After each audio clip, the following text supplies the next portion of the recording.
الحمد لله يحمده وهو المحمود أبدا أبدا،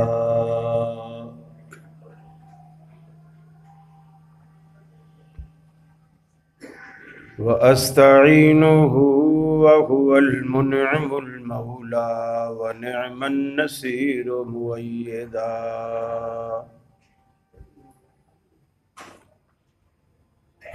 لا شريك له إلها واحدا أحدا فردا صمدا،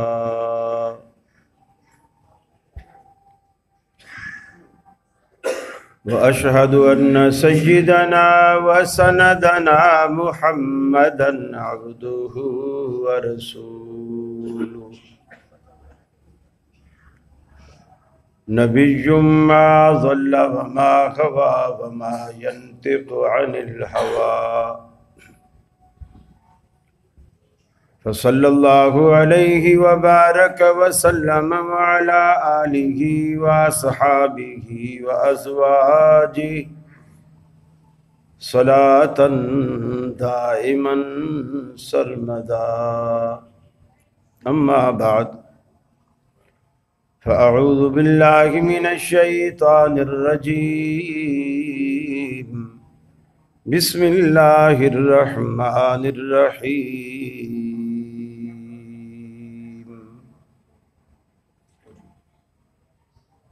وَإِذْ أَخَذَ رَبُّكَ مِنْ بَنِي آدَمَ مِنْ ظُهُورِهِمْ ذُرِّيَّتَهُمْ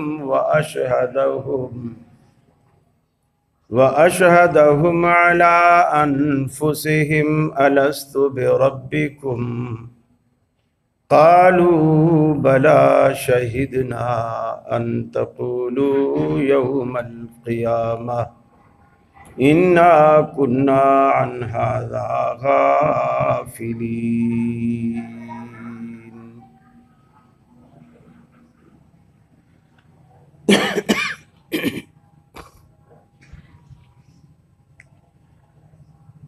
یہ مقصد ہے کہ دنیا سے جہالت دور ہو جائے،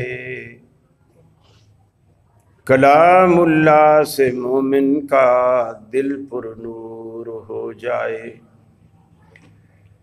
یا الہی، جب تک کہ میرے جسم میں جان رہے، تجھ پہ صدقے تیرے محبوب پہ قربان رہے. میں رہوں یا نہ رہوں پر دل کی ہے یہ دعا، دین احمد اور عزت قرآن رہے. عزیز ساتھیوں، دوستوں اور بزرگوں، آپ کی اس مسجد میں میری یہ پہلی حاضری ہے.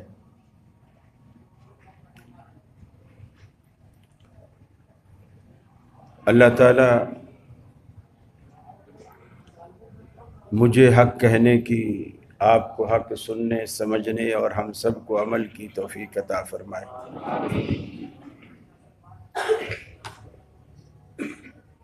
میں محترم بھائی ڈاکٹر ابراہیم سلفی حافظہ اللہ کا شکر گزار ہوں، جنہوں نے مجھے آپ سے ملاقات کا شرف بخشا، یہ موقع فراہم کیا. اللہ آپ سب کو دنیا اور آخرت دونوں جہانوں کی عزت نصیب فرمائے. دنیا میں دو طرح کے لوگ ہیں بنیادی طور. ایک مذہبی طبقہ کہلاتا ہے، جسے ہم دیندار بھی کہتے ہیں، اور ایک دنیا دار طبقہ کہلاتا ہے جسے دین سے کوئی لگاؤ نہیں ہوتا۔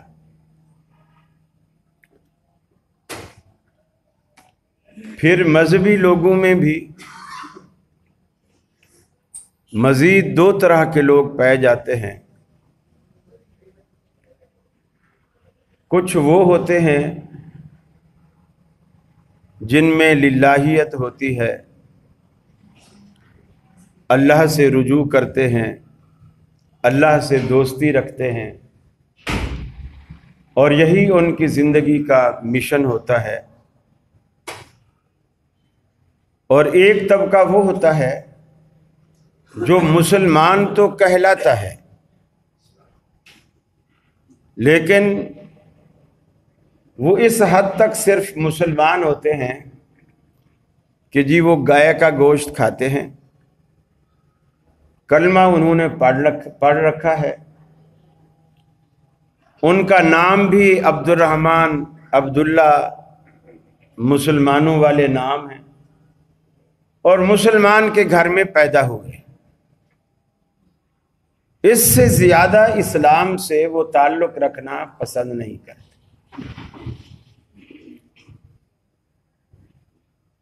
لیکن حق یہ ہے کہ دنیا میں جو ہمارا بھیجے جانے کا مقصد ہے،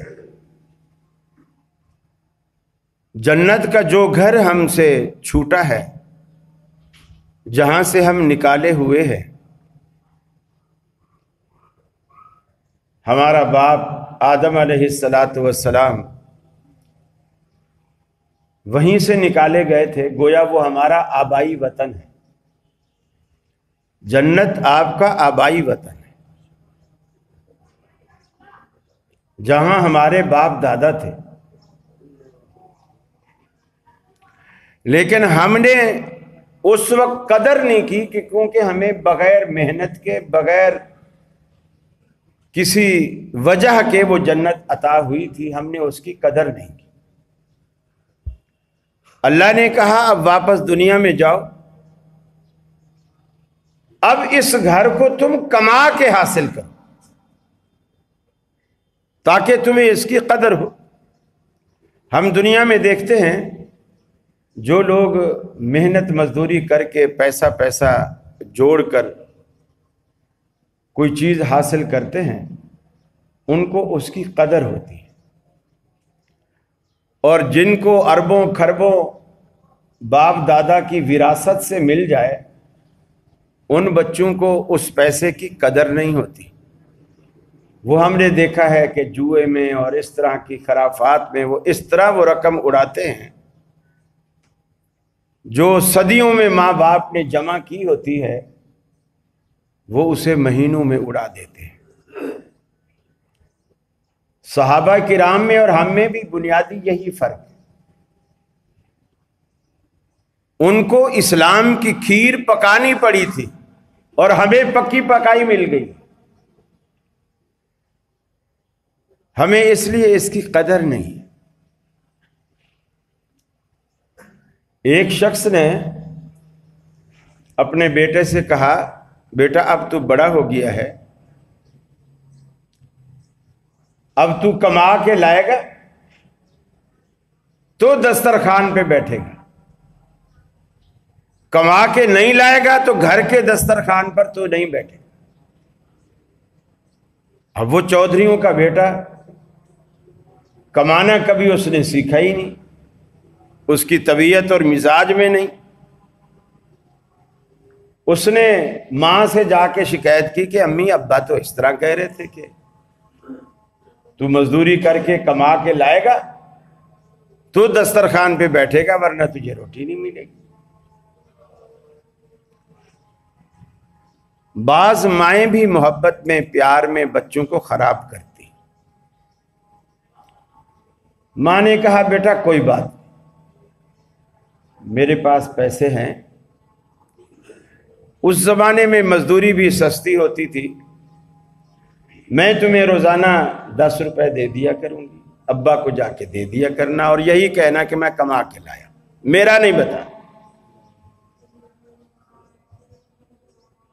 ماں روزانہ دے دیتی بیٹے کو 10 روپے، وہ لے کر ابا کے پاس آ جاتا اور ابا 10 روپے کو لیتا اور بچے کے سامنے اس کو کناروں سے پکڑ کر بیچ میں سے پھاڑ دیتا اور پھاڑ کے پھینک دیتا اور کہتا جا دسترخوان پہ بیٹھ جا۔ کرتا رہا، ایک عرصہ گزر گیا۔ ایک دن ماں نے کہا بیٹا میرے پاس جو جمع پونجی تھی وہ ختم ہو گئی،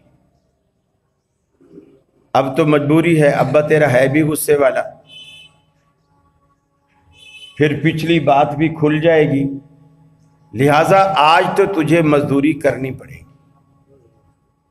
وہ گیا، اس نے مزدوری کی، کما کے آیا، ابا کو دیے۔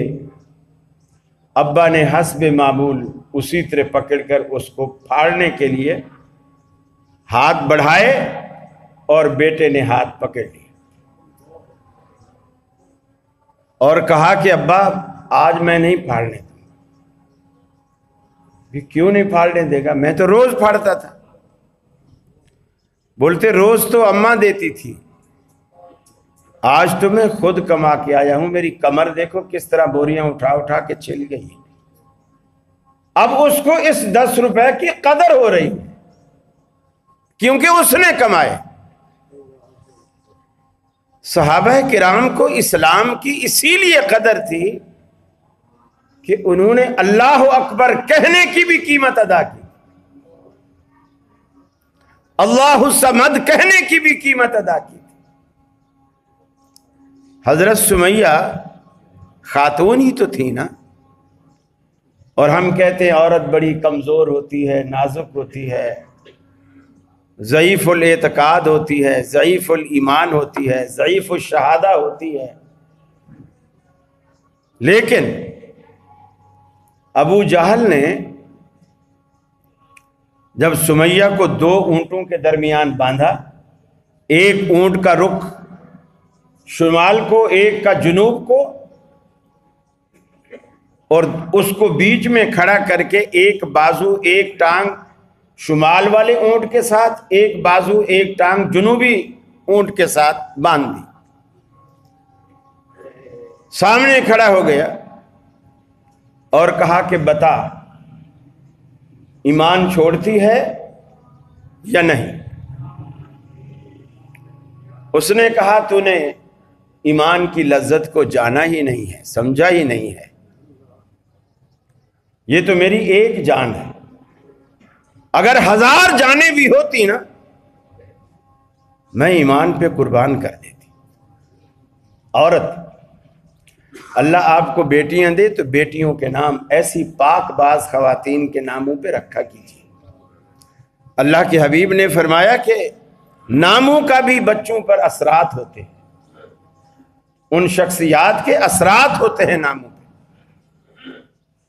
اور آج کل تو ہم نام رکھتے ہیں، ڈرامہ دیکھا، اچھا وہ غزالہ ایک اچھا کردار تھا، بہت خوبصورت بھی تھی، روتی بڑا اچھا تھی، ہمیں اللہ نے بیٹی دی تو ہم غزالہ رکھے۔ بچیوں کے ایسے نام رکھو تاکہ ان کی شخصیات کا، ان کے کردار کا ان کی زندگی میں اثر ہو۔ چنانچہ ابو جہل نے دونوں اونٹوں کو مخالف سمت میں دوڑایا اور جسم بیچ سے 2 ٹکڑے ہو گیا، اور 2 لخت ہونے کے بعد ایک حصہ ایک اونٹ کے پیچھے، ایک حصہ ایک اونٹ کے پیچھے گھسکتا چلا جا رہا ہے، لیکن اس مجاہدہ نے ایمان نہیں چھوڑا۔ ان کو قدر تھی، انہوں نے ایمان کی قیمت ادا کی تھی۔ حضرت بلال کو مکہ کی دہکتے انگاروں پر لٹایا جاتا، چت لٹایا جاتا کمر کے بل، اور اوپر پتھر کی بھاری چاٹی رکھ دی جاتی تاکہ اٹھ نہ سکے، اور جب گوشت کوئلے پہ بھونا جاتا ہے نا تو اس میں سے پانی نکلتا ہے۔ صحابہ کہتے ہیں کہ بلال کو جب انگاروں پہ لٹایا جاتا تھا ان کی کمر سے جو گوشت کے جلنے سے جو پانی رستا ہے اس پانی سے وہ کوئلے بجھ جایا کرتے تھے، لیکن انہوں نے ایمان نہیں چھوڑا، ایمان کی قیمت ادا کی۔ اور اللہ بھی اتنا قدردان ہے، اتنا قدردان ہے، یہاں تو دنیا میں آپ کو احسان فراموش ملیں گے، آپ ساری زندگی کھلاتے رہیں پلاتے رہیں، لیکن جب بھی ان کو موقع ملے گا آپ ہی کو ڈسیں گے۔ احسان فراموشوں کی یہاں کمی نہیں، لیکن اللہ جو کائنات کا بادشاہ ہے، پوری کائنات کا مالک ہے، اس کو دیکھو کہ وہ کتنا قدردان ہے، کتنا قدردان ہے۔ اللہ کے حبیب جب معراج سے واپس آئے، فرمایا بلال تو کیا عمل کرتا ہے؟ پہلے تو میں نے اپنے آگے کسی کے چلنے کی آہٹ سنی، پھر نظریں اٹھا کر دیکھا تو بلال میرے آگے آگے چل رہا ہے جنتوں میں، تو کیا عمل کرتا ہے؟ کہا اللہ کے رسول میں نے اور کیا کرنا ہے، بس آپ سے جو سنا ہے کہ وضو کے 2 نفل میں جب بھی نیا وضو کرتا ہوں تحیت الوضو کے 2 نفل میں ضرور پڑھ لیتا ہوں۔ آپ نے فرمایا اسی چیز نے تجھے اللہ کی نظر میں اتنا مقبول بنا دیا ہے۔ اللہ قدر کرتا ہے۔ قرآن مجید میں آتا ہے کہ عبس وتولی ان جاءہ الاعمی، اللہ کے حبیب مسجد میں بیٹھے ہیں، کفار کا ایک لشکر، آپ کے پاس بڑے بڑے سردار وہ آ کے بیٹھے ہیں، وہ ایسے آپ کا وقت برباد کر رہے ہیں۔ اللہ کے رسول کو یہ لالچ تھا کہ شاید یہ مسلمان ہو جائیں، دوزخ سے بچ جائیں۔ عبداللہ بن ام مکتوم جو نابینا صحابی ہیں، انہوں نے رسول اللہ صلی اللہ علیہ وسلم کی آواز سنی مسجد سے باہر سے، تو سوچا میں بھی آپ کی مجلس میں بیٹھ جاؤں۔ نبی کی مجلس میں بیٹھنا یقیناً سعادت سے خالی نہیں ہے، میں بیٹھ جاؤں، کچھ باتیں سنوں گا، مسئلے سنوں گا، ایمان تازہ ہوگا۔ وہ جب مسجد میں آنے لگا، نبی کریم صلی اللہ علیہ وسلم نے سوچا یہ جو کافروں کے سردار ہیں شاید ان کو یہ برا نہ لگے کہ یہ نابینا کیوں آ کے ہمارے ساتھ بیٹھ گیا ہے، تو شاید ان کو برا لگے گا، اس وجہ سے آپ نے سوچا کہ عبداللہ تو مسلمان ہے ہی، لیکن اگر یہ ان کی وجہ سے اٹھ کے چلے گئے اور انہوں نے اسلام قبول نہ کیا تو یہ تو نقصان والی بات ہے۔ آپ نے کہا عبداللہ ابھی رک جاؤ، ابھی نہ آؤ، کچھ دیر بعد آنا۔ عبداللہ نے ایک لفظ نہیں کہا، واپس چلے گئے۔ لیکن اللہ کو تو پتا تھا نا کہ یہ جو اندر بیٹھے ہیں کافر، یہ بدبخت آپ کا وقت ضائع کر رہے ہیں، اور یہ اتنی محبت سے آپ کے پاس آنا چاہتا ہے، اور میرے حبیب نے محبت کرنے والے کو روک دیا۔ فرمایا عبس وتولی ان جاءہ الاعمی وما یدریک لعلہ یزکا۔ اے حبیب، آپ نے اپنے ماتھے پہ بل ڈال دیے، تیوریاں چڑھا لی، اس لیے کہ کوئی نبینا تیری مجلس میں آتا ہے، آپ کو کیا پتا کون محبت سے، لجاجت سے، پاکیزگی اور طہارت سے تیری جناب میں حاضر ہوتا ہے، اور کون صرف وقت گزارنے کے لیے آتا ہے، آپ کو کیا معلوم۔ صحابہ بیان کرتے ہیں کہ اس کے بعد ہم نے دیکھا عبداللہ بن ام مکتوم کبھی بھی آپ کی مجلس میں حاضر ہوتے، اللہ کے رسول اپنے کندھے مبارک سے چادر اتارتے اور نیچے بچھاتے اور کہتے عبداللہ یہاں بیٹھو، اللہ نے مجھے تیری تعظیم کرنے کا حکم دیا۔ ان اللہ شاکر علیم، اللہ قدردان ہے، اللہ قدردان ہے، آپ کی قدر کرتا ہے، آپ اس کے دروازے پر آئیں۔ اور یہ اتنا بنیادی نقطہ ہے اللہ کو پہچاننے کے لیے، توحید کی اہمیت کو آپ دیکھیے کہ ابھی دنیا نہیں بنی تھی، دنیا کے وجود میں آنے سے بھی 50,000 سال پہلے ابھی دنیا نہیں بنی، نہ سورج، نہ چاند، نہ زمین، نہ آسمان، کچھ بھی۔ اللہ نے